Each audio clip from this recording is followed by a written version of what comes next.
Welcome to the Magic Gathering Strat channel. I'm Pauper and I'm bringing you a new episode from my new video series, Soulbond. Today I'm joined by Brennon and Sam, who you probably know. Hi Brennon, hi Sam. Hello, Piracor. How are you? I'm great. I'm nervous, but I'm great. So That'll I be wanna fine. I wanna talk the first few minutes about the Soulbond series. Um, if you've seen the first two episodes, you know that it's been gameplay, and today is not gonna be gameplay review. Today I just want to talk a bit. And this is kind of Soulbond is not necessarily gameplay review like it's been portrayed maybe on the channel in the past. I mean, it's pretty young, but still. It's Sure. just a creative space for me, and I want to show today with this that this is totally an open format where I can do whatever I want. And today we're just gonna talk about Pauper and Modern, probably some other meta stuff, even stuff that's maybe not completely related to playing the game. We'll just have to see where the evening takes us or the recording takes us. So I hope you're both fine with that, Sounds great to me. and I hope the viewers are fine with Absolutely. that. And if you guys, if the viewers, if you have any feedback, please let me know. I'm always looking in the comments to see what you want me to do and what you believe we could do better. So please leave a comment. So first thing I want to talk about, and this is really has to be right at the beginning because this is gonna happen really soon, and it's super important. We have about 4,000 subscribers right now. I think we are like 2 or 3 subscribers short right now on our YouTube Yes, channel. it's so close. It's really really close, and it stands to reason that we're gonna hit 4,000 subscribers probably by the time this video goes up. And Yes. we are planning, or I decided to plan, a 4,000 subscriber celebration. You might remember that we tried to do one for 3,000, but it kind of failed because in the end I was the only one who streamed. But this time around it seems that it got a little bit more attention from the other streamers.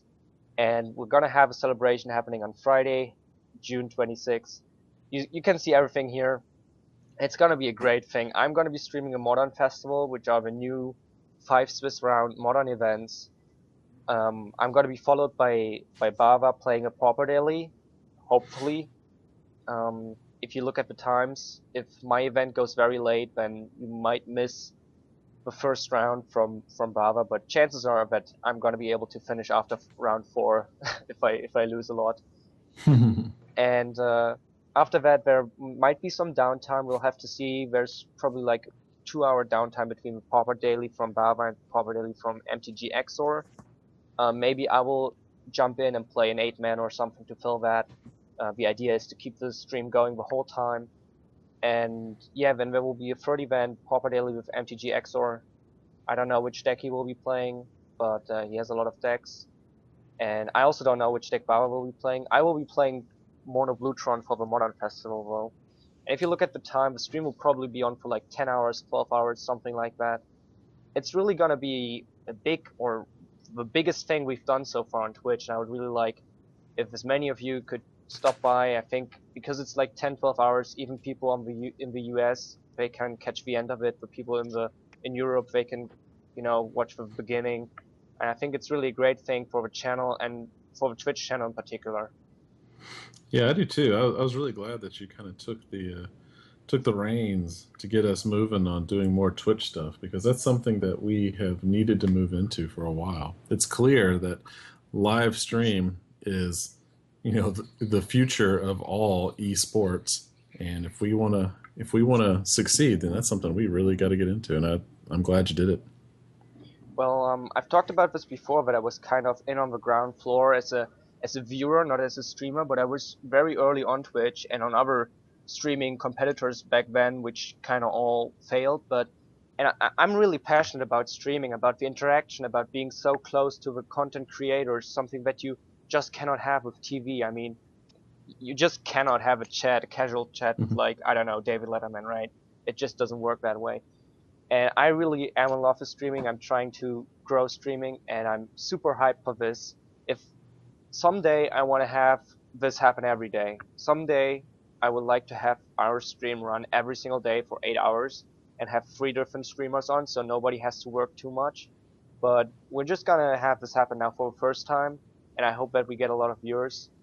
If we don't get a lot of viewers, I mean, we've streamed before and not gotten a lot of viewers. We're doing it for the fun and for, because we like it, not necessarily for the viewers. But it would be nice if many of you tune in, and you will see this slide pop up every now and again because I'm kind of using it when I'm preparing other things. So if you see this now and if you see it later, don't be confused, and just remember those dates, and please check out our channel. And our channel is of course twitch.tv/magicgatheringspread. And one thing I really should have said before, which I just now remembered, is that we're probably going to have special guests on. At least I'm going to try to have special guests on. I don't know if the timing is convenient, but Brennan and Sam both said that they might be able to make it. Yes, there should be at some point during the day on Friday. I'll be at the house, and if I'm not in a meeting or something, I can pop on. We can chat it up. Yeah, and I know I plan on being in the chat room to moderate because I like to moderate, and then I'll be on Skype the whole time. So yeah, so no trolls in the chat, otherwise you will get banned. And maybe one of you can save me from going 0-4 or something in the Modern Festival. We'll do our best. So, with that out of the way, I'm going to start out very casually. I just want to ask you guys a few questions, and we're going to start with Brennan. Brennan, which formats are you currently playing in Magic? Online, because I can't get my LGS, even though I've asked everybody to get their LGS to do it. This is standard. I run mostly standard Pauper, and I test out decks in Modern online just because it's, buying up the cards to do it in paper is a ridiculous task. So I play Modern mostly online.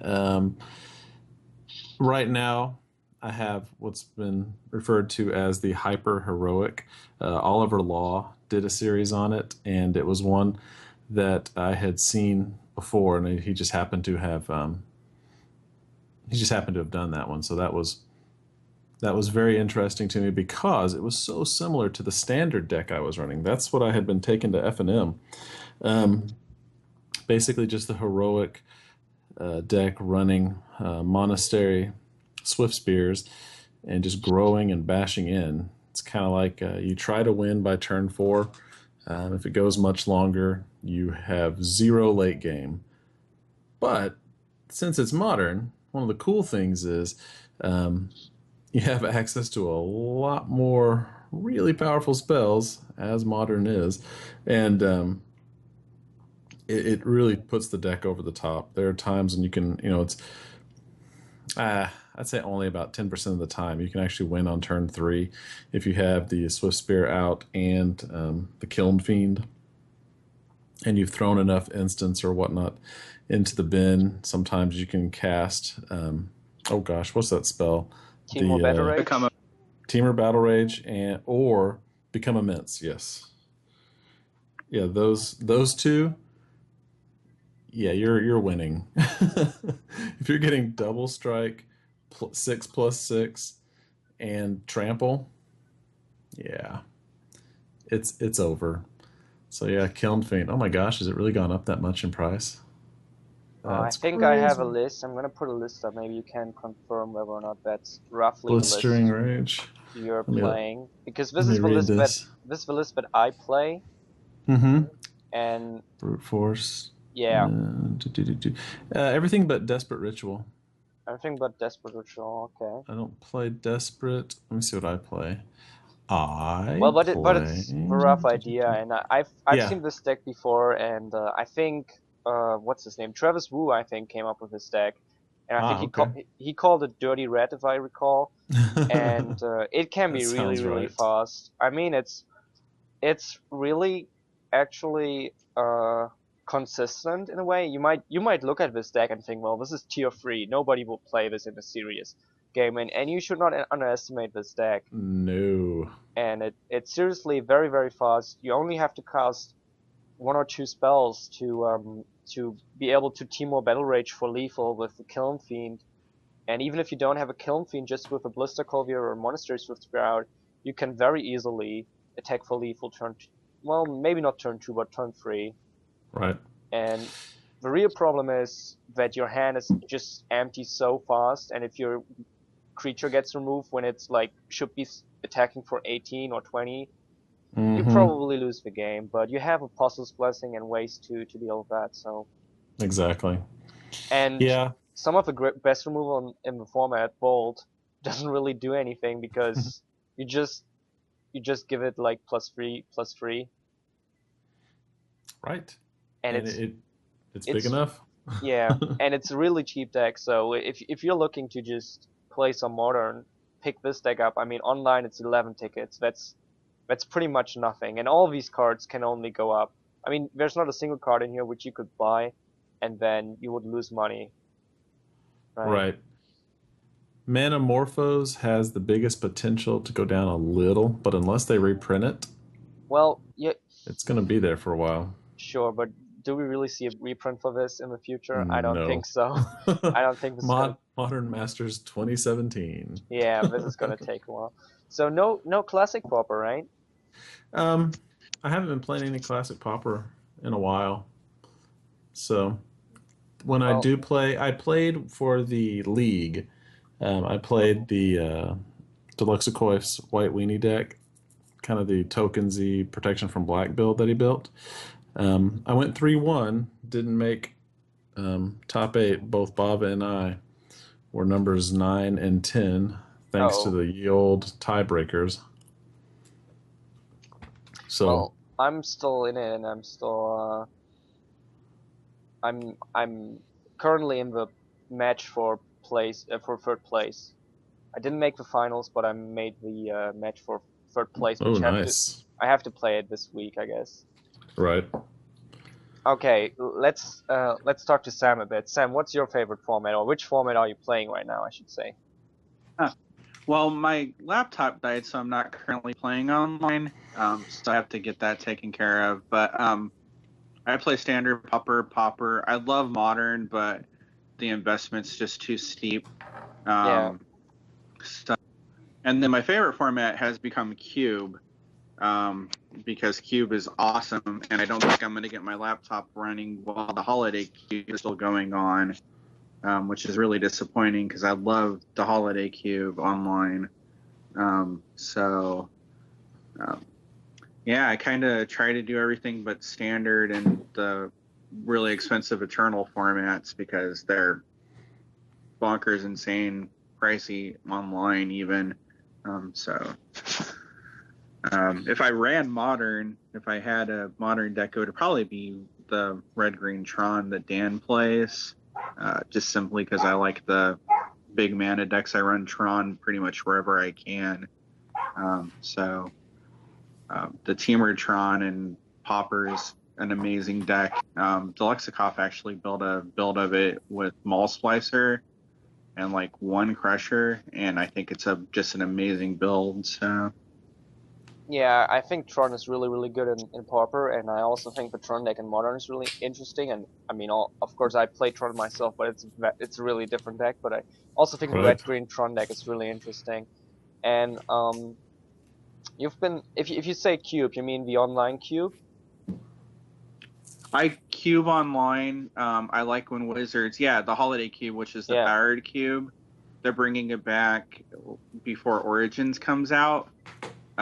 And they updated the list with new cards, and it looks great. And I have a paper cube that I built, which is Peasant or Silver Black, whichever you call it. It's commons and uncommons from Modern. And I brand that a few times in my neighborhood, in my area, basically. Cube, just everything about cubing has become my favorite part of Magic. Building the cubes, seeing other people's cubes, drafting cubes. I love cubing. It's like that gentle mix between constructed and limited, and it's got elements of Commander, which is a format that I don't understand, and so it's a lot of fun. Yeah, I really like the idea of cubing, and I've designed. You could say, I I wrote down a couple of cubes and how I wanted to build them, but I never actually built my own cube.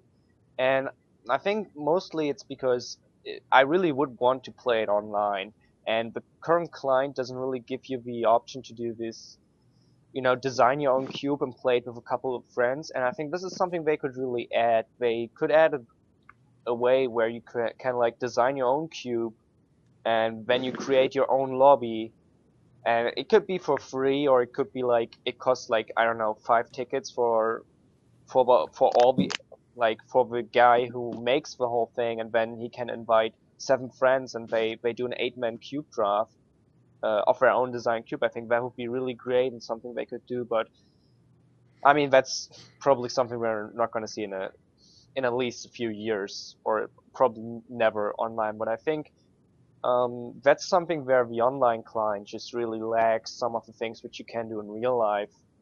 Not only the social interaction of sitting down with your friends, but also like, I mean, online, you can only do all the events they allow you to do. I mean, they give you modern events with 4-round Swiss and stuff, but for instance, I couldn't sit down and say I want to host a sanctioned event online as a tournament organizer or something like that.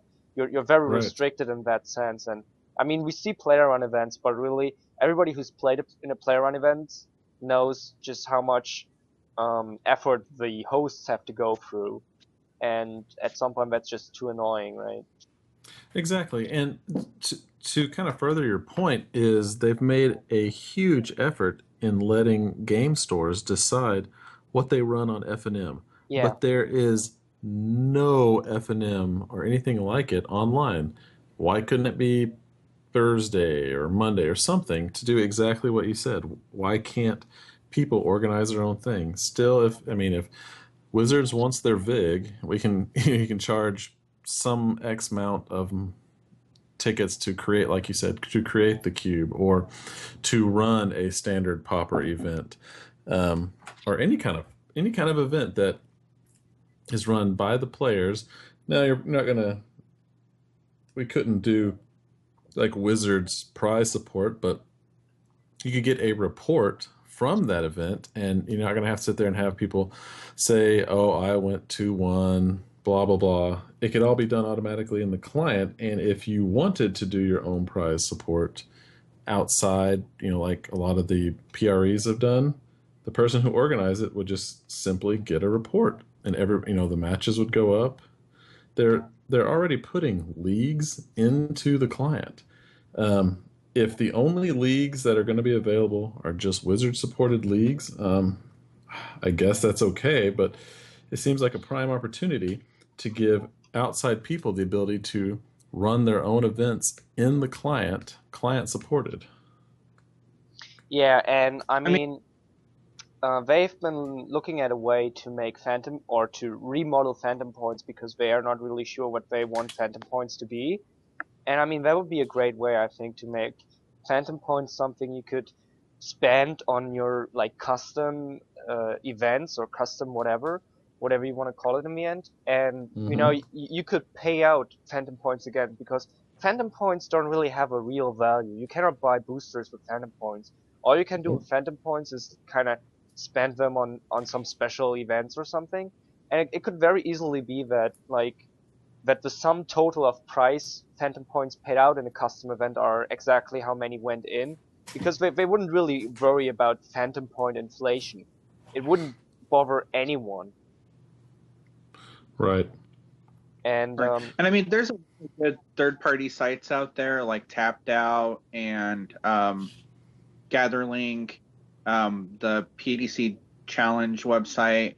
But I mean, having all of that, having not to have to travel to 3 different clients, I mean, to 3 different websites to do what could be client-based would be awesome. But I can't, like, I know Hasbro stated that Magic Online was a focus of theirs in their last quarterly report, but I can't imagine that's anywhere near the priority when the client itself isn't as functional as it could be at the basics of Magic. So well, we have to. And I love for. So we have to be honest. We all play online, and we all play probably more online than we play paper. So we are Mm-hmm. all, in a way, happy with the client or happy enough to play it. But I mean, coming from a background of online gaming a lot, I just know how much is possible. And when I'm coming from a background where modding and you know having the community really drive content and be a part of a whole entertainment entertainment thing is a huge deal. And I think that's just something where Wizards really have to step up their game and would be so much better. I mean, the interest is there. We have player run events and stuff, and we even have player run events who try to do cube draft. I remember the limited resource guy Oh, did that's right. did a return to Ravnica. Well, it was the new and the old Ravnica common cube, and it was pretty awesome. And I did this once, and you would go to one website to register for the whole thing. Then you would go Sure. to a second website to do the actual draft. Then you would have to download a text file with all the cards you drafted. Then you would have to go to a bot and trade all the cards you drafted. Then you have to build a deck. It's so complicated. Mm. And I mean, really, from an IT standpoint, I mean, they make so much money, they could just, throw a lot of man hours at this and have this fixed, I believe. But, um, well, I'm at least happy that this client is now functional and, not that many bugs. So, I think we're gonna make a short cut here, or at least stop this topic for now, and I'm gonna try to add Bava to this call because he said very um, sudden that he would like to join us, and Oh, why okay. not?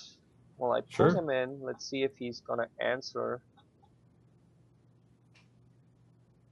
Meanwhile, I was I was really surprised that the deck Brennon said in Modern, the Dirty Red deck. Well, actually, Bava just joined us. So, Bava, can you hear us?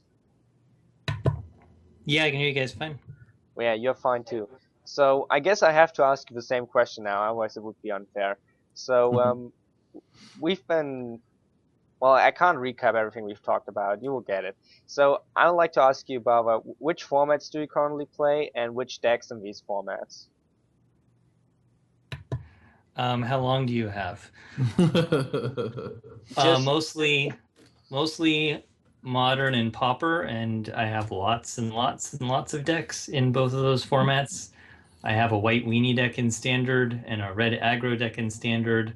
I have a hand. I think you're cutting out.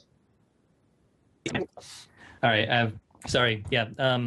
Mostly modern and pauper, and I have tons and tons of decks in those. I have a few decks in legacy and vintage, like burn, things that How are easy to port over. how about you choose your favorite deck in Modern and your favorite deck in Pauper to play? All right.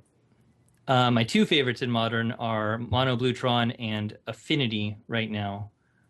Probably my two favorites in Pauper are right now I'm enjoying Azorius Kitty, and I have to pick Illusory Tricks because that's, my deck. It's a great deck. So It is. already I have to say, but I said choose one deck, but that's okay. So now kind of something I wanted to discuss with you, and we're going to start, I think, with Pauper because Pauper has always been more of a focus of the whole channel. What do you think of the Pauper format right now? And we're going to go in order with Brennan. And what I'm kind of asking is, do you think the format itself is healthy? Do you do you see any deck that's maybe too strong? Do you see that maybe there's not enough diversity? Just what do you think about the format as a whole, and do you have any special thoughts about the format? Yeah.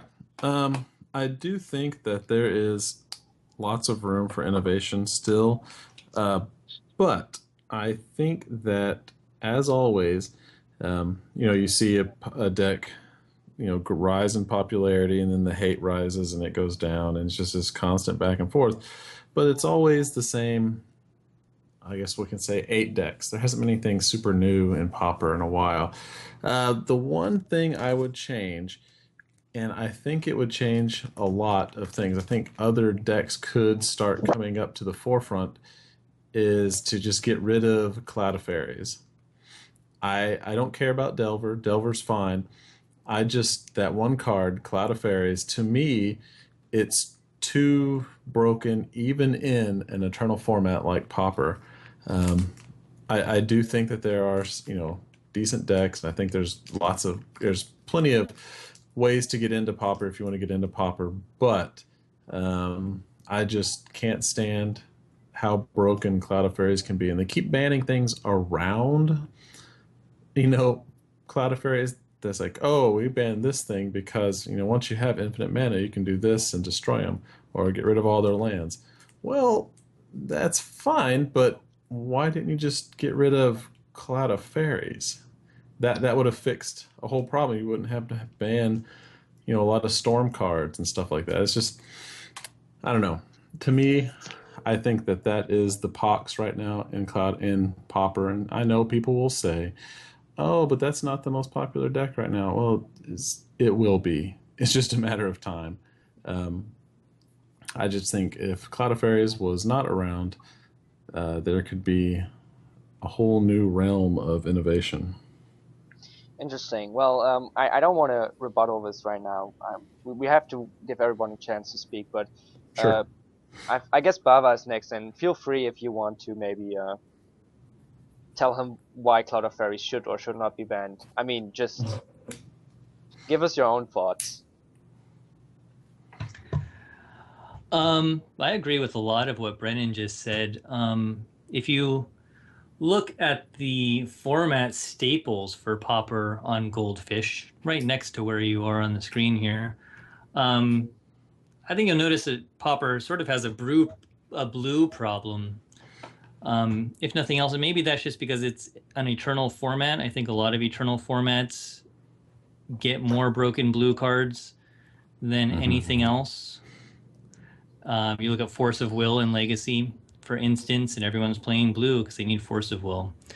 But yeah, I feel like we do have a little bit of a too heavy focus on blue in Pauper, and I think that banning Cloud of Fairies could do something to rectify that. It's certainly the card that most Pauper players asks to get banned when we say, what should we do about Pauper? And for whatever reason, except for Temporal Fissure, because screw that card. Cloud of Fairies after that, I think it would change the format. I would actually like to see Pauper without Cloud of Fairies and see what it's like. But I will agree with Brennan that we have a pretty good rotating meta game in that certain decks rise and fall, and it requires some adjustments. I wish we had more room for innovation, more new decks that could come in. But because of the power level of Pauper and the card pool that we have and the very limited amount of new cards that we get into the format, that's a little rough. I think Gary was one of the last big ones, and I think Impact Tremors might still have a little room, and also that what's that red card that gives things double strike and trample? Temur Battle Rage. Yeah, Temur Battle Rage. We've gotten a few good cards in the last few sets, but we don't get a lot, and we probably won't. Well, we got Treasure Cruise. And then we lost it. Yeah. So, yeah.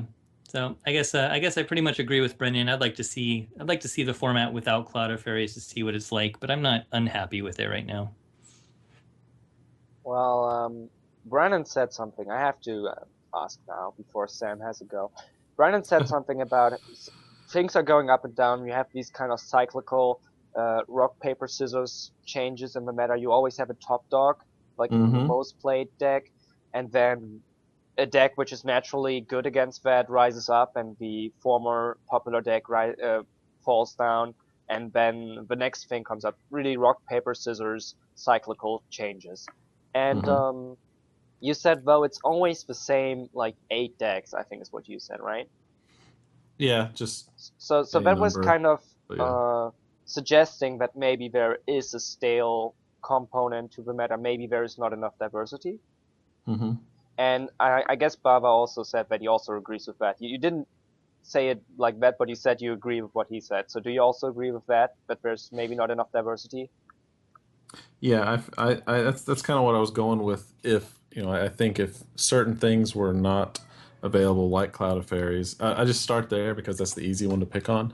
But I think then you could have all different kinds of brews pull in to where you're not looking at a top 8, a consistent top 8. You're looking more to top 25, something Well, to that effect. I would really like to hear Bava's opinion on this, though.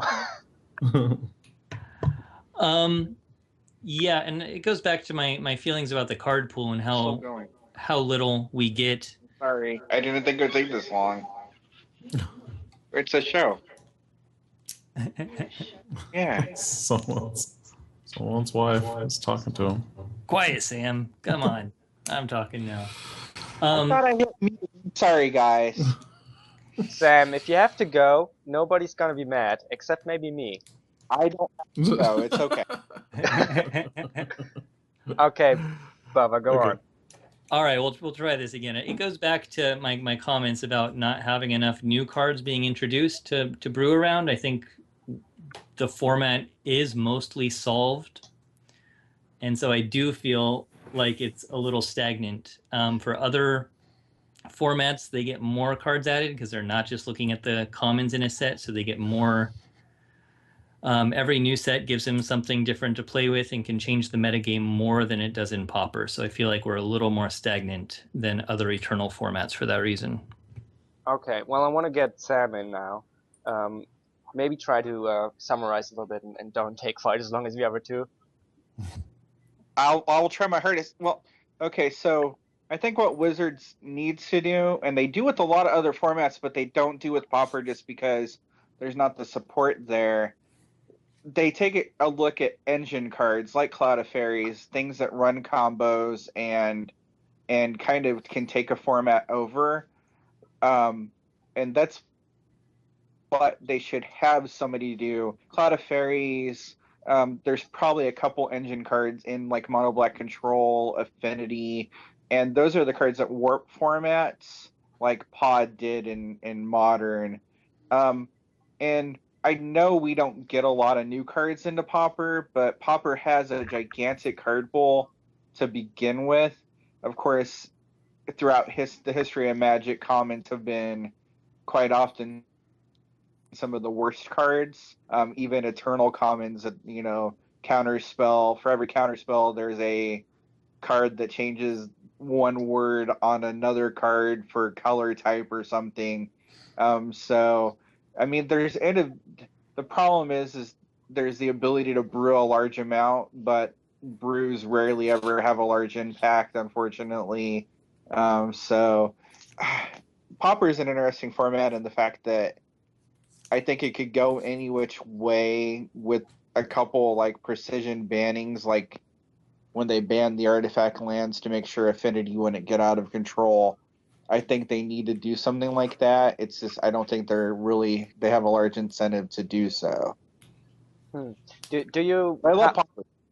Where do you stand on the Cloud of Fairies issue? Oh, if I was in charge, I would ban it. Wow. But I would also go through and I would ban ATOG. I would ban Cloud of Fairies. Wow. I would probably ban Gary at this point.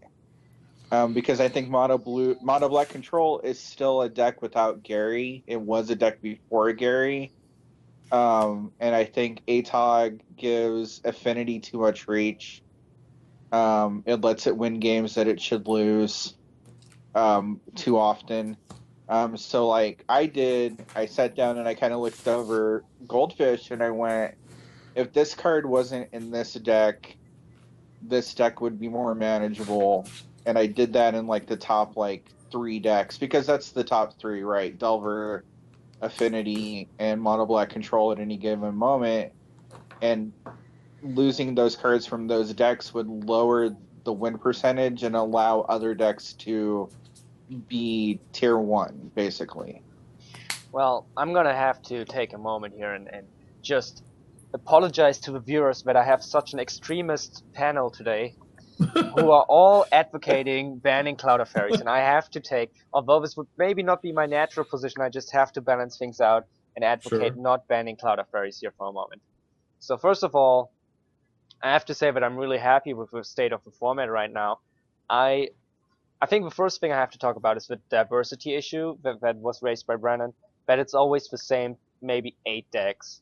And sure, maybe it's the same 8 decks which are tier 1, but I mean, first of all, we talked about the cyclical changes in the metagame. Like, Delver was very, very good, and I believe that was like 3 or 4 months ago. And then White Tokens, a deck which was basically never seen before, and which also got a lot better because Fatal Screech was moved to common in Vintage Masters, I believe, came out of nowhere. And if I'm saying anything wrong, just correct me right away. And pushed away Delver. It didn't become the most played deck, I don't believe, but it took a bite out of Delver because it was very good against Delver. And then I think the next deck that became very good was Mono Black Control, which was then removed from first place by Burn, which was very good and became then the most popular deck. And after Burn, Delver is now again the most played deck, kind of shared with Familiar. And because Burn is now less played, Mono Black Control is making a comeback, and so on. It's a cyclical change. You have no clear most played or most successful deck, and I think that's really a sign of a healthy format. Because if there was any one broken deck, then it would stay on top. It wouldn't be, you wouldn't be able to say, oh, currently everybody's playing, Delver. I'm gonna maybe change 2 sideboard cards around. Suddenly I'm super crushing Delver and I have no problems whatsoever. But this is currently the state. You can meta game. You can make some changes in your deck, and that's all it takes to shift the whole meta game. Well, 3 people don't know what to say, or they don't know if they're allowed to say. So I'm just gonna continue.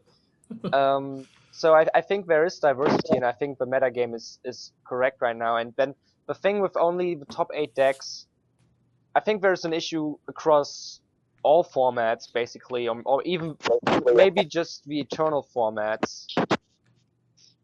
I'm sorry, Sam. Did you want to say something? I didn't say anything. Okay. I'm just listening. Your microphone acted up. So I think there's an issue among the Eternal formats where people are too focused on the top maybe 4 or 5 decks usually. And if you ask people about Modern or Pauper, they only can name like the top 4 or 5 decks. But actually, there's a huge diversity in formats like Pauper and Modern. I actually had a look earlier. There's about 40 decks. That's 40 decks, which cached a daily. And those are not, you change one card around and it's a new deck. No, this is 40 different archetypes, basically. So there's a huge diversity, and nobody here in this conversation can name even half of those decks. Maybe Bava can come close to 20 decks, but I could maybe name like 10 or 12. Right. But that would be. I'm with you. I couldn't. I can see on your screen, like even thinking about, like I would say Delver, but then I wouldn't think, oh yeah, Angler Delver, oh yeah, Boros Kitty, and other Boros. Like, yeah, there's no way. I would not come up with all of them. Yeah, and I think the format is really healthy, and it does not necessarily need a ban, and for sure not Cloud of Fairies. So now we're getting to the real issue here. Cloud of Fairies ban. Sure. From the extremist panel. Cloud of Fairies is the only real combo deck right now. It's actually several combo decks. I mean, the most played and the most successful is Familiars, which has been a kind of staple deck, which has been around in the Pauper meta for a very long time. It's not always been very good, but it's been around for a long time. And I think it's an interesting deck. It's a beautiful thing. It's very hard to disrupt. It's the only successful combo, really. There's a couple other combo decks, but they're mostly tier 2 because they're not so resilient.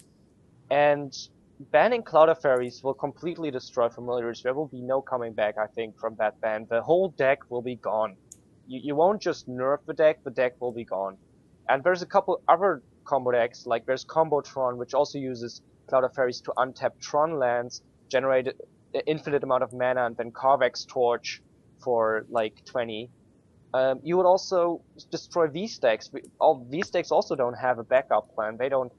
These decks cease to exist. And I would advocate for a ban if I believe that these combo decks were degenerate or too strong for the whole format. But I believe, I mean, since we have these cyclical changes, it's clearly not the case. Otherwise, the combo deck would be on top the whole time and dominating the whole time. This is clearly not the case. So I guess, does anybody want to comment on that? Would you? Oh no, go ahead, Sam.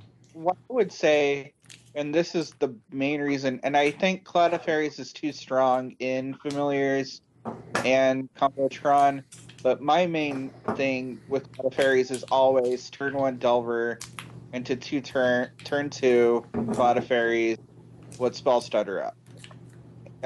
So I mean, that alone right there, because that happens when you play Delver so often. I mean, that alone makes me want to go, this is an engine card that warps the format. And then the fact that Esper is super non-interactive, and Combotron, even though it's lower tiered, maybe tier 2.5, it's super non-interactive. Well, I don't necessarily think just because a deck is non-interactive that it doesn't deserve to be a deck. And yeah, the Delver play you described is annoying, and it's the best play, and it happens too often. But if your main argument is against Cloud of Fairies is Delver, then you're looking at the wrong card. Because, as I said, if you ban Cloud of Fairies, Delver is still gonna be a deck. It's not gonna be as good, but Delver is still gonna be a deck. But Familiars is not gonna be a deck anymore. Familiars is gonna die. So I don't agree with this. I know that there's a lot of people advocating for this ban. Actually, I think Alex Ullman is very, very strongly in favor of this ban, but I'm not 100% sure if I have this correct. But yeah, I'm believe there is no need for bans.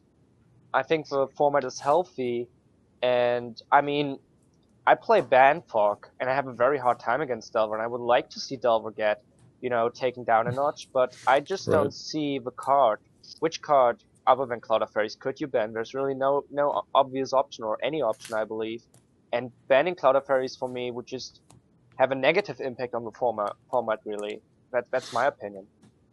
So you're saying, if I just want to make sure I'm following you, for any card, if it totally would wreck a format, or not a format, a deck, let's say like Cloud of Fairies, what you're saying is you would rather keep Cloud of Fairies in so that those extra decks stay in the mix, rather than completely removing it, even though you're still going to keep probably the strongest ones near the top, but it just allows for more decks to even have a chance. Is kind of what you're saying, that we should look at a banning differently, not just how do we nerf the top 8, or we should see if those cards that we consider banning actually work in, lesser known decks. I just want to make sure that that's what I really object to having a deck completely vanish from the scene. Okay. Especially, I mean, I don't object to this always. I mean, I'm very happy that there's no Storm anymore in Pauper, and I think it's also okay that there's not really Storm anymore in Modern. Wizards doesn't really like Storm. They don't want Storm to be a tier 1 deck in any format, and that's why they so obviously aggressively ban cards which enable Storm. And I think that's correct, because Storm is a very degenerate archetype mostly. When it's too strong, it's just very, very degenerate. And if that's the case, if you have a deck which is just like going off too fast for the format, and it's just you can't combat the deck in such a way that the metagame can adjust to deal with it, then it's okay to destroy the whole deck. But this is not the case here. This archetype or this deck does not need to be destroyed by Wizards by a ban. Okay.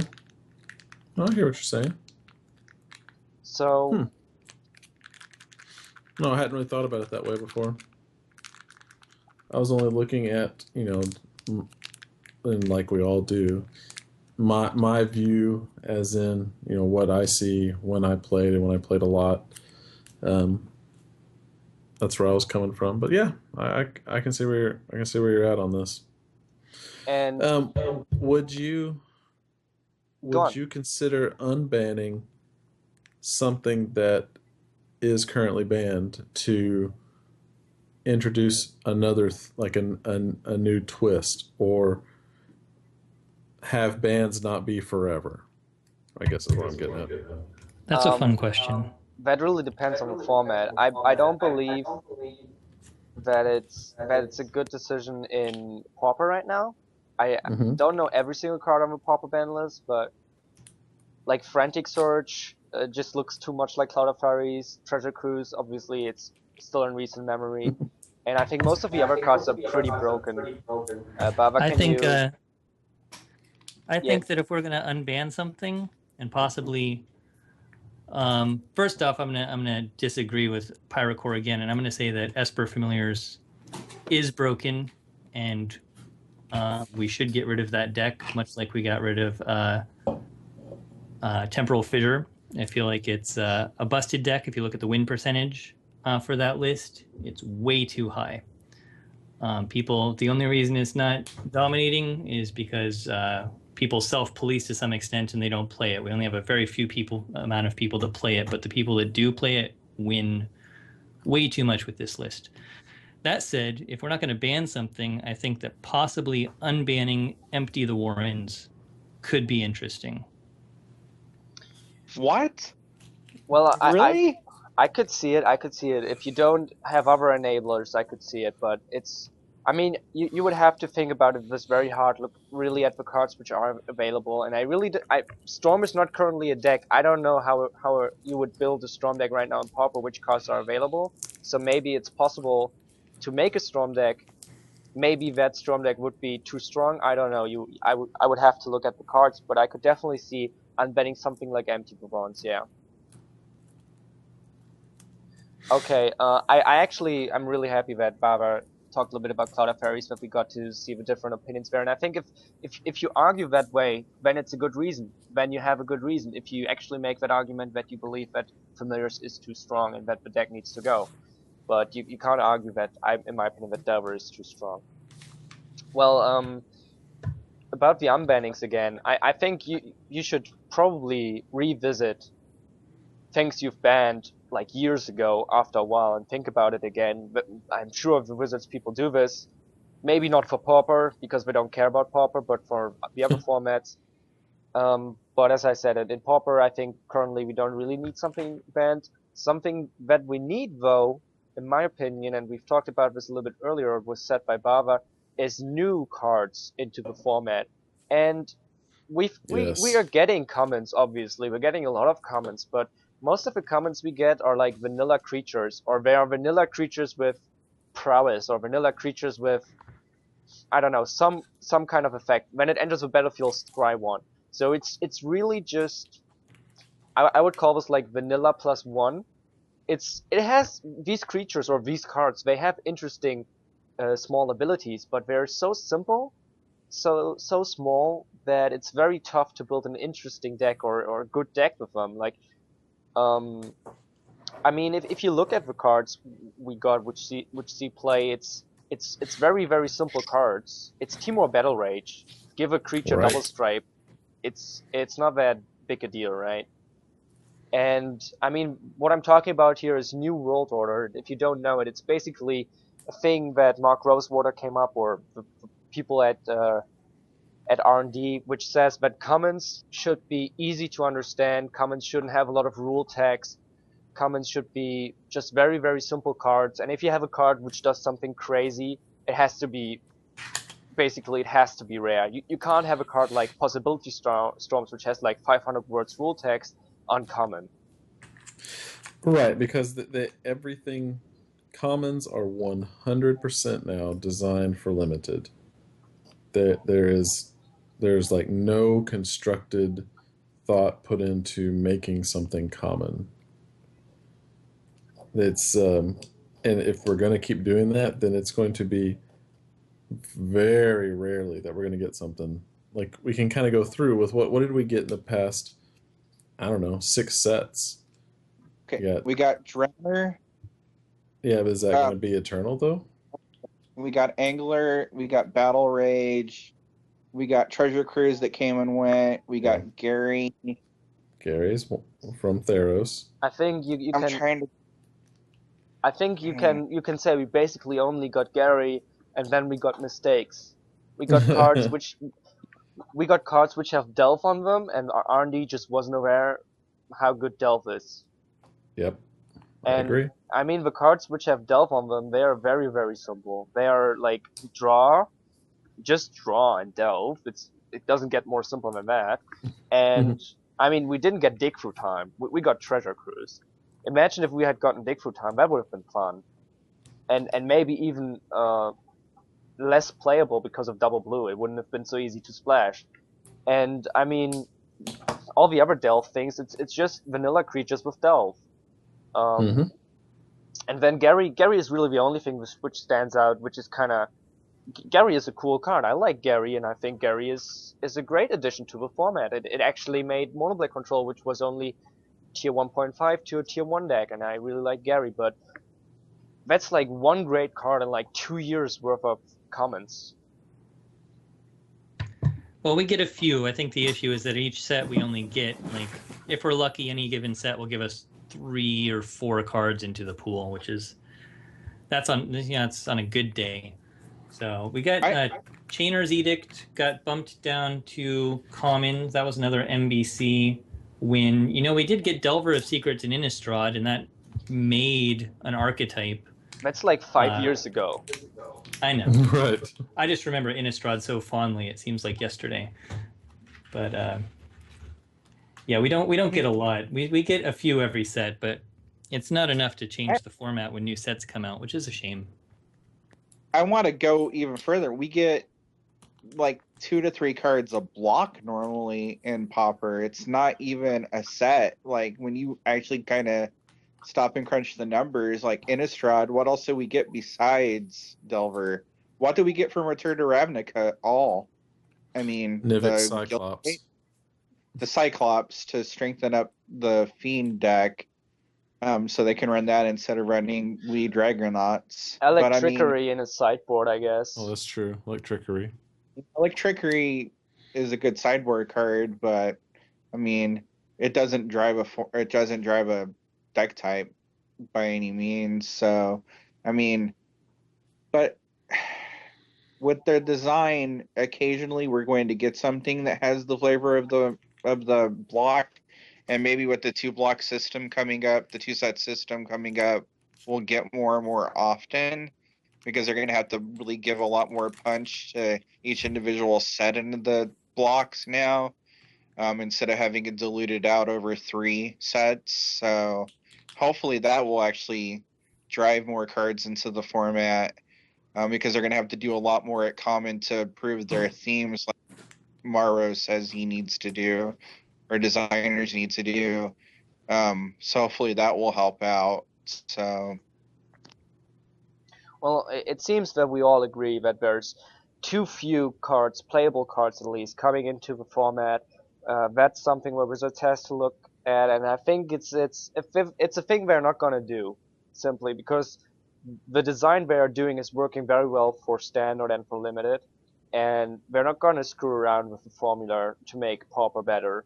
And risk making the just, limited and standard is where they make the most money. So we're not gonna screw around with that. But every year they have the most golden of golden opportunities to throw something in common. Every single year for the past 3 years they've done it, and they have not. They've only given us a couple of things, and that is the commander sets. They are all. There's no reason there should be any rarity in Commander at all. What they say is, if a card appears in more than one Commander set, then it's a common, or it's an uncommon if it only appears in 2. But that is their golden opportunity. And another thing that's coming up that I think is a bright light on the horizon is, I don't know if you guys know him, but Tularian Community College, the guy who does that, the professor, has his own YouTube and whatnot. He is hugely popular, and he has been basically warning his followers that he's going to start talking about Pauper because he loves the idea and loves the concept. So this is another thing that's going to push the format forward because of how popular that one guy is. So to say that they won't look at it, this is the kind of thing, having someone who is well known in the community take such a interest in it could actually drive that. And the reason I bring up Commander again is because that same guy talks about Commander a lot. So twofold. You have people who play Commander, want to buy the Commander sets. People who are getting new into Commander want to buy the Commander sets because it's so accessible. But if you are also started throwing in a lot of either newly printed commons or commons that are pushed, cards that are pushed down to common, this is prime money making opportunity in the paper field. So I don't know. I see there's some hope. They never move rarity on the Commander sets. I went and I looked up the Commander sets. They never shift rarity. It's what the cards were originally printed at, all the way across the board in every deck. So, and I think they did a really bad job on Modern Masters, the last one, because they barely moved any rarity there, up or down. And they definitely had an opportunity to do that. But, I mean, you got to figure we're going to get some weird supplemental reprint set in 2016. So hopefully they'll do some more of that as Limited drives them to. Well, you brought up interesting points. We have these Vintage Masters, Modern Masters, Commander sets, stuff like that, which would give them an opportunity to introduce new commons. Maybe, Sure. Somewhat commons which ignore New World Order, or commons which are power level, which you could not introduce to Standard, stuff like that. Exactly. But again, when they design these sets, they just don't have an incentive or just any reason to think about Pauper because it's so small compared to all these other things. And I want to talk about, you said that maybe the Tularian Community College, this might lead to an expansion of Pauper and paper. And I tried very hard to convince people at my local store to pick up Pauper. And I think this can't be from the ground up, because if it could be from the ground up, it would have happened by now, I think, because the format has been around for a long time. I think Wizards needs to push this, or at least help to push this. And one thing that would help is printing or designing a real legality list for paper Pauper. We only have the set is, or the format is defined all commons online, Right. and that's just completely different from any other definition you could find for paper Pauper, because there's just so many commons which were printed in paper, or actually from the first few sets it's difficult to tell what is a common and what is an uncommon. So Yeah. it's really, the problem is you have some local scenes, but every scene has a different ban list. Every scene has a different, definition for what is legal, and I think that's a really big problem. And that's one reason why I believe it's never going to be big in paper, and it's just going to be this online format, because that's what people play when they get into online and want to build a cheap deck that is powerful, and Pauper is the format for that.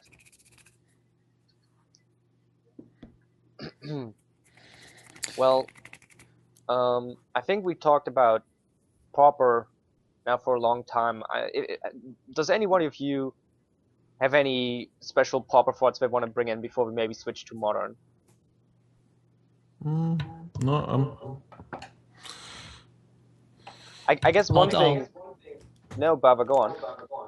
I'll just add that, a lot of our conversation about Pauper, like when we have conversations on Reddit or, lately with Najay's stuff and Tom the Scud metagame tracking and stuff, we talk a lot about competitive Pauper. I just want to put a plug in for how wonderful Pauper is as a casual format and how much I like it for that and how much I like brewing in Pauper.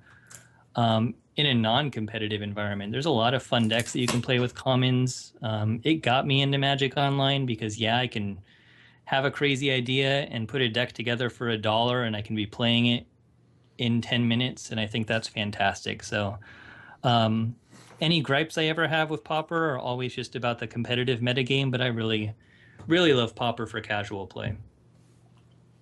Okay, I actually changed my mind now. Now you can see firsthand how fluid this format is.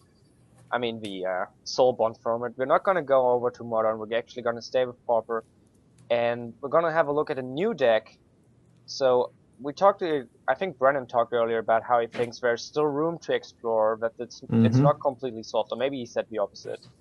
No, I think there's too many cards for there not to be room. And there has been a new deck, and I think it's been a week now or so since it first showed up, and I immediately bought and built it. And I'm going to show you guys the deck. I don't know if you've seen it. I've played against this deck. Which deck do you think it is? If it's the one that you have on the screen, I played against it. It's the one where it's basically a freed from the real deck, except you animate a land to make it into a creature instead of having your Axebane Guardian version. It's got the Wind's End icon, but it's pretty interesting. I forgot that you were able to see my screen, so I was wondering how you knew, but obviously you were able to see my screen. The viewers were not yet, because I still had something up. So I'm just gonna try to sort this by the combo pieces you need. Maybe Bava can talk about the deck a little bit while I'll do the sorting. All right, so yeah, it's a freed from the real deck. My favorite freed from the real deck is probably still Love Train, which was JPH Snake's version with a lot of walls and Axebane Guardian.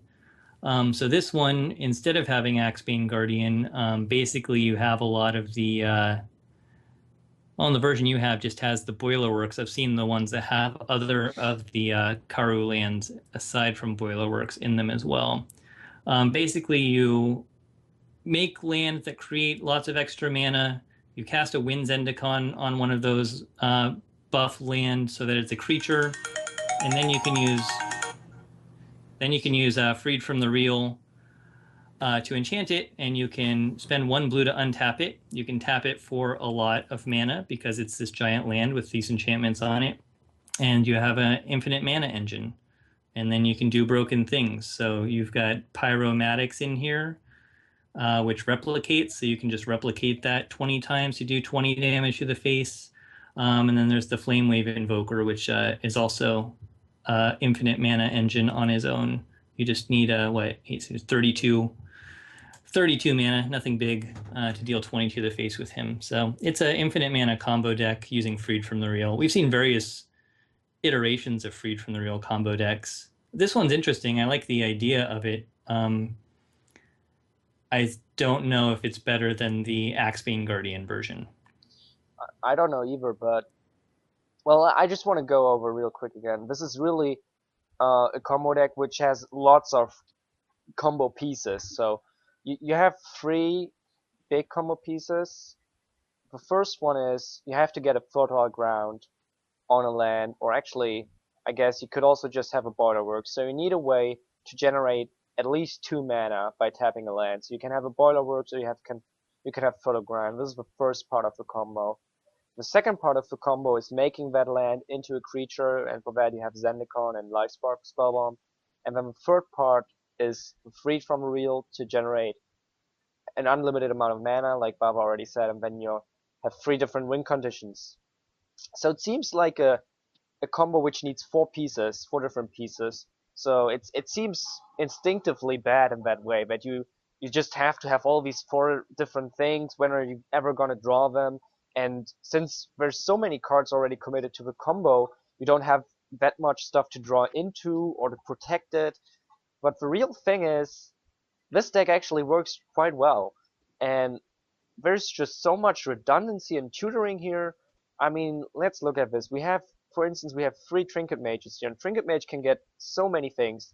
Trinket Mage can get you 1 piece of the combo, the animation piece, I call it, making a land into a creature as in Lifespark Spellbomb. It can get you a win condition with Viridian Longbow. it can fix your mana with Tree of Tales. Against removal heavy decks, it can get you Darksteel Citadel, which if you animate it, can't die, so you don't have to worry about Galvanic Blast hitting your land. I think there's also a blue artifact land, so it can help you mana fix. So Trinket Mage, just 4 or maybe 5 really good targets. And then we have Drift Phantasm, which can transmit for any free drop, which is the Freed from the Real, and the Flame Wave Invoker mostly.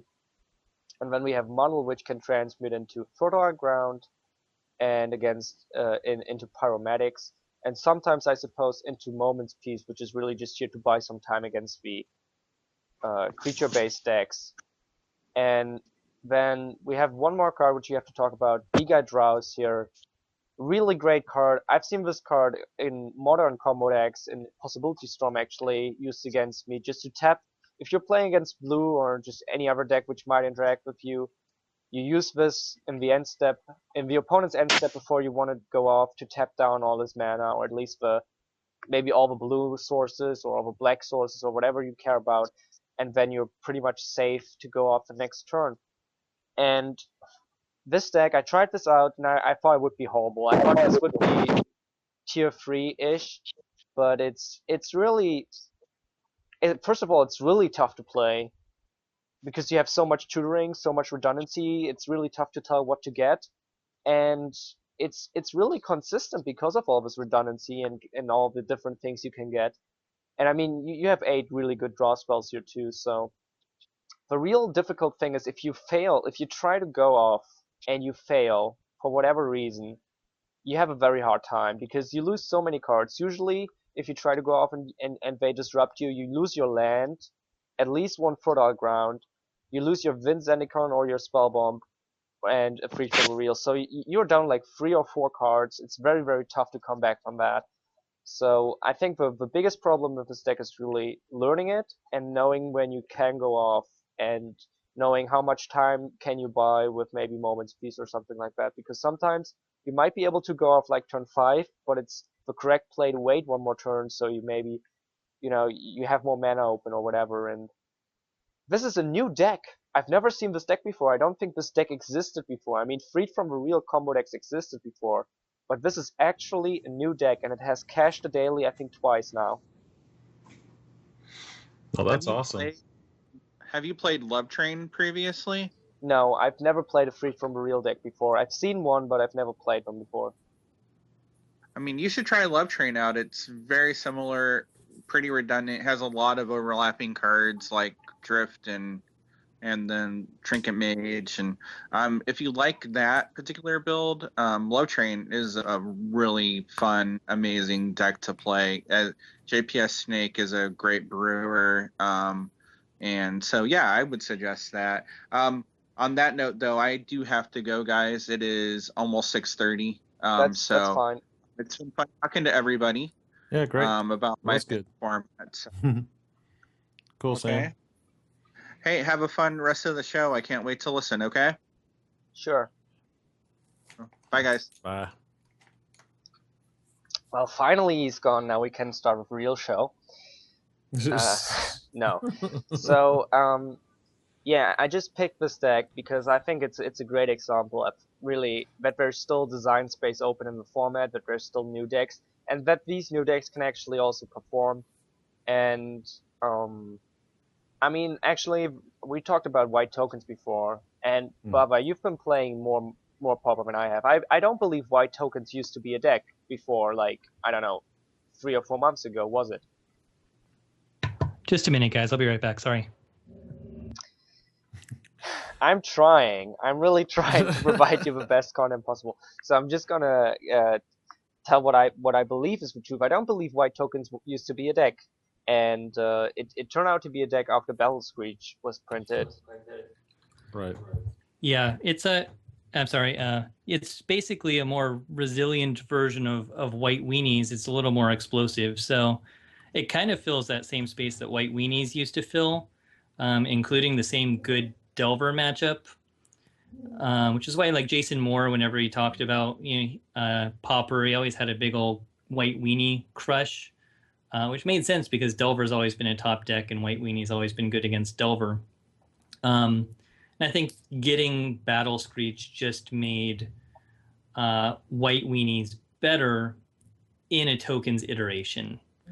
It's a little different than White Weenie. I mean, we have different cards. We're not running some of the stuff that we saw on the White Weenie lists, but it's kind of got the same idea, which is flood the board. Still got Squadron Hawks, still got Guardian's Pledge, and you're either just swinging in for an early victory or getting some sort of card advantage by often getting more than one creature for every spell that you cast. So yeah, it's a new deck because of the token generators that we got, like Battle Screech, made this deck possible, but it's not a brand new archetype. I feel like it's just a better iteration of the White Weenie archetype that we had.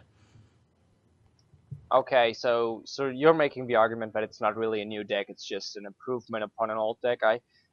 I don't agree on that necessarily. I think the White Weenie deck is just, White Weenie, how we know it, it's mostly 2/2 for 2, which have an interesting additional, thing they can do, or like, I think it's just like these efficient white creatures and going with going for tokens, going white. I mean, the White Weenie deck is also going white, but it's quite a different deck in my opinion. But I think we're splitting hairs here, and I could definitely see how you could argue that it's really the same archetype, just a different variation of it.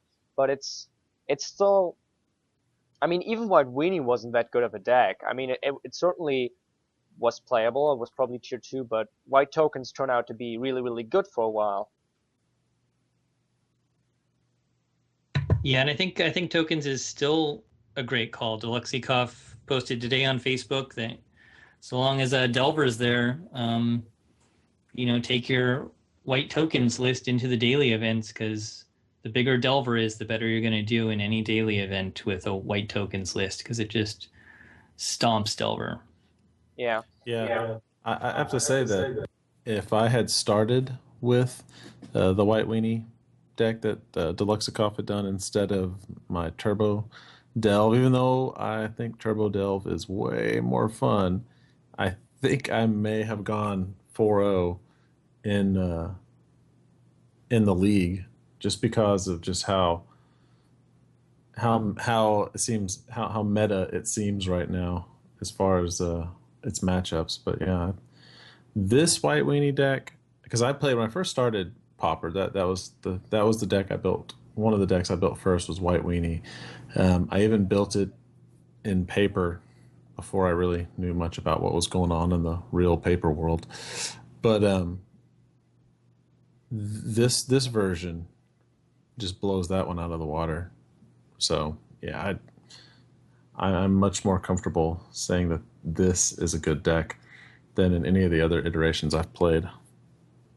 I just want to show you guys real quick, or point your attention, I suppose, to this, that the white decks, whatever you're looking at, very, very low percentage of the metagame right now. And we also have some other decks which are interesting here. We have the blue-green fog deck, we have my band fog deck. You can see there's gazillion different decks and archetypes, but most of them really, really unpopular maybe, or just a small percentage of the metagame. And you can see this in other formats too.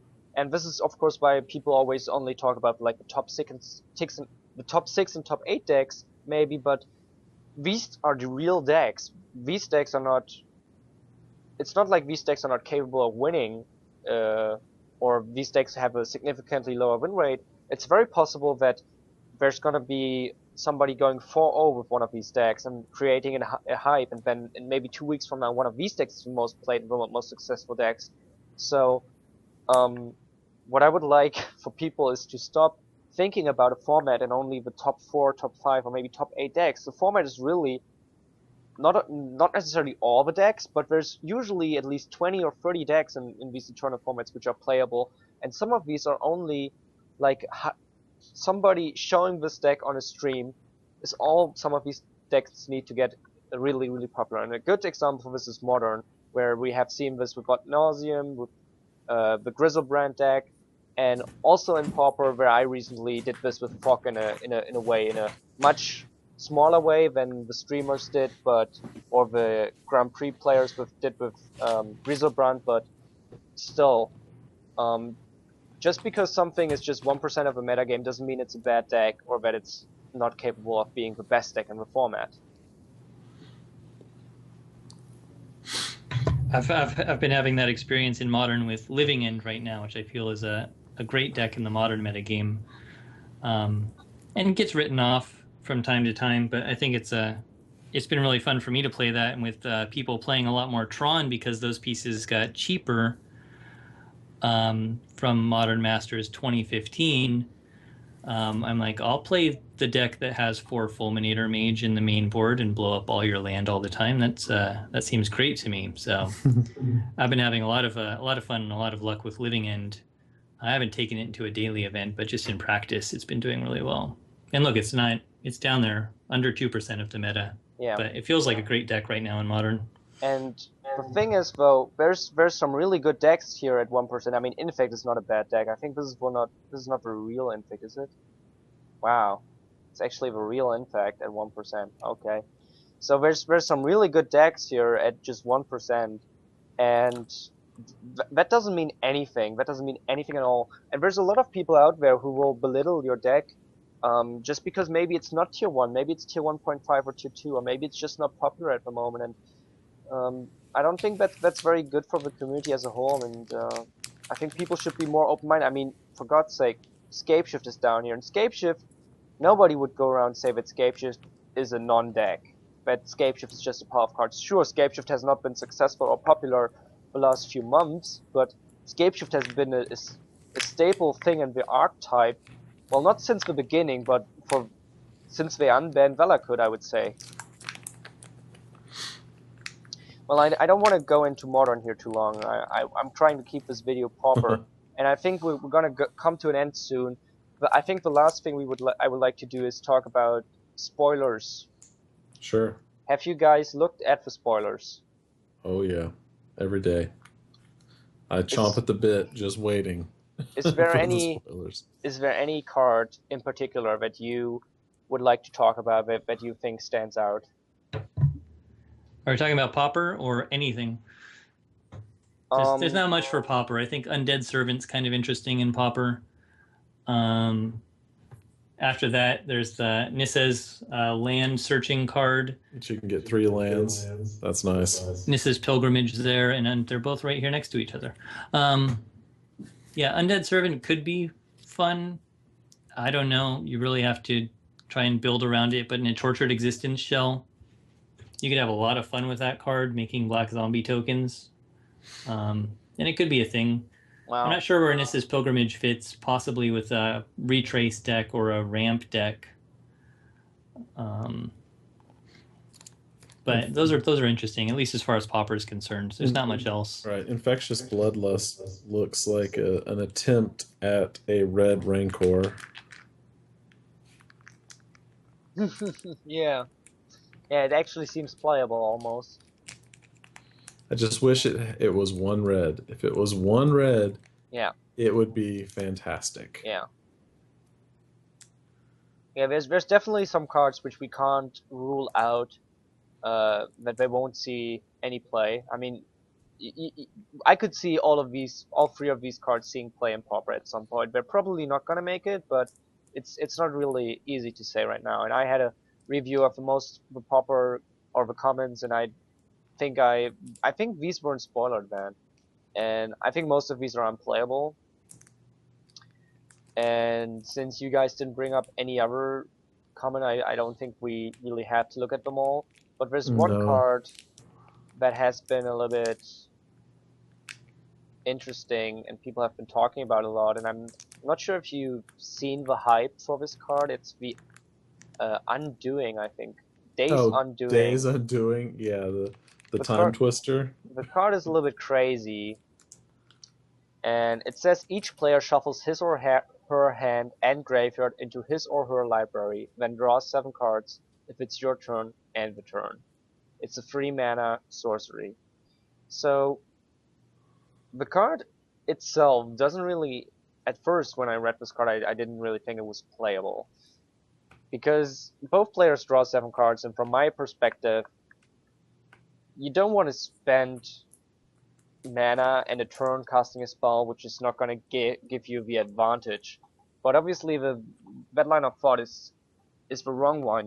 When you look at this card, you should think about, well, how do I make it that this card gives me more than it gives your opponent? And one way is you play a deck which empties the hand real quick, like Burn or maybe Delver in Modern, for instance. Could maybe play this card as a 2-off or so, and after they've emptied their hand, they just play this, and then next turn they have 7 cards, and for Burn that could very well be the difference. What do you And guys the think? example I saw on Twitter, and I forget who did it, was Affinity too, where basically with Mox Opals, you empty your hand, throw some Ornithopters, literally get rid of everything in your hand, and have enough mana to cast Days Undoing on your first turn with before your opponent even gets to go. And I think that's the nut draw for Affinity, but that's you could totally break this card, I think, in a few ways, and it's going to be kind of interesting. Is Final Fortune Modern legal? The two in a red, take another turn. After this turn, you lose the game. I don't think so, or people would be playing it. I used to play that in my casual burn list forever ago, but I feel like people would play it if it was legal. I feel like it's too old. It is not legal. It was not printed. It was printed last in 7th edition. 7. Dang. Okay. Because I was thinking, you play Final Fortune, take a whole other turn, play Days Undoing, get 7 cards, don't lose the turn, don't lose the game, because it just ends it. Yeah. Well, I'm not sure. I think you still have an end step. You just immediately move to the end step. I'm not sure actually how that works. I don't know. No, you skip the end step. You never get there. It does not trigger. Wow, really? That's the crazy thing about it. Yeah. That would be a really good combo. Well, except you lose if the Days Undoing gets countered. Yeah, you do.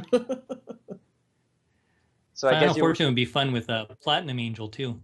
Yeah, there's a couple of ways to break this, I would say. I think sometimes the extra turn, or oftentimes the extra turn in a combo deck would just mean that you win. So, exactly. Yeah. So about this card, you said Affinity, and I think, yeah, Affinity has Thoughtcast kind of, but if your hand is empty, this is gonna be better than Thoughtcast. I mean, Affinity, you're so explosive, so fast, you probably don't care about your opponent drawing 7 cards. Because mostly your hand will be empty and your opponent probably still has 4 or 5 cards. So it's a huge, it's a really good deal. You draw 7, your opponent draws like 3.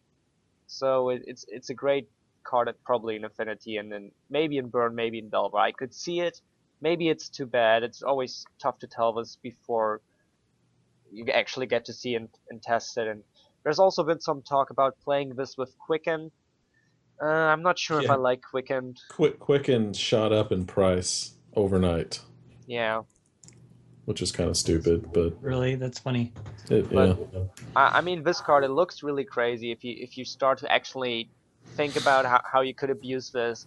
And I think this might maybe be the next card, which breaks Modern. If you want to say that maybe Treasure Cruise broke Modern, and I could definitely see that this is too crazy and that R&D overstepped again. And they've basically confirmed that they don't care about Modern when they design cards and print cards, and that they are okay with printing cards which are breaking Modern, and their solution to that problem is just ban these cards the next chance they get. And I don't hate them for that. I understand when they design cards they mostly care about Standard and Limited, but I think they should at least put some thought into stuff like Treasure Cruise, because I think Treasure Cruise and maybe this card, they are really interesting cards. I would like to play with them in Modern, but if they just don't think about Modern and just make these cards over the top and make them so that you can abuse them and break the format, then we're never going to get these cards to play with. Yeah, it seems kind of short-sighted. But remember, they also tried to move Modern out of the Pro Tour, but I think Pro Tour players had more to do with that than anything else. I don't know. What this tells me is I'm hoping that they are printing some crazy cards at Mythic for the other colors, but if the white one next to it on the screen, I don't know if you're showing it to the people, that Starfield of Nyx is the example of what they're doing for other. Man, they loves them some blue is what they love, because that's just a weird opalescence, and I just don't see it being playable. But Well, I don't know. I could see it in a pillow fort kind of deck. I don't know if you know of a pillow fort deck. Oh yeah, It's Travis Wu came up with it during Return to Ravnica standard, I believe, and Mhm. it played like you can't be attacked. Sphere of Safety is the card it played. yes, Sphere of Safety, and then The the Legion, Assemble the Legion, I think. no, the other one he thought before that it was not Possibility Storm, the one where they can't cast, your opponent can't cast more than 2 spells or more than 1 spell. Yeah, but what was his win condition? Wasn't it Assemble the Legion? Was it?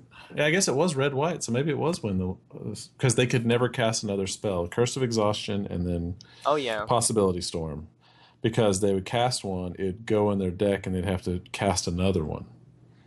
But Oh you couldn't cast more than 1 spell, yeah. so they could never cast another spell.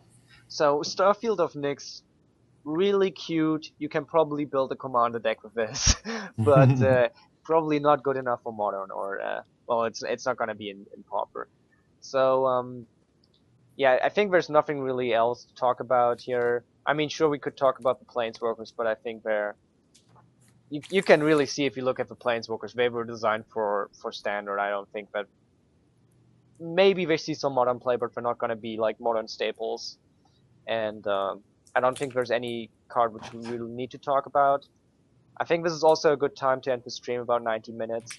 So Okay. I want to say thank you to both of you for coming, and also to Sam, who had to leave us already. Sure. We took a long time talking about Pauper, but I like that. We talked about a lot of interesting things. And I was kind of hoping we could talk maybe the same things we talked about Pauper, also just about Modern.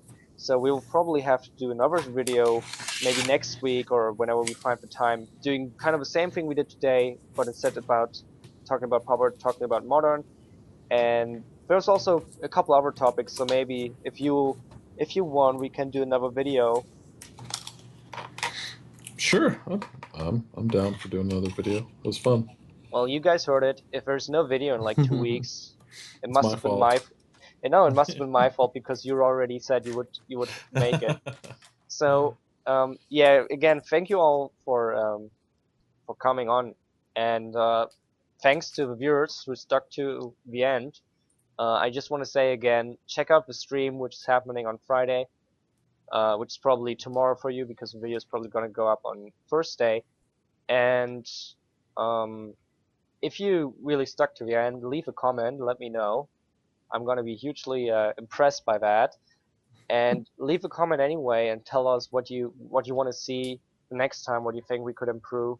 I know that the production value is not the highest. Sam was on his phone and there were sometimes issues with people's mics and stuff like that, but we're going to try to work that out, make that a better experience for you all. But I think we brought you some great content today. And I think all that's left is to say thank you for watching, and see you guys for next time. Thanks, everyone. All right, thank you.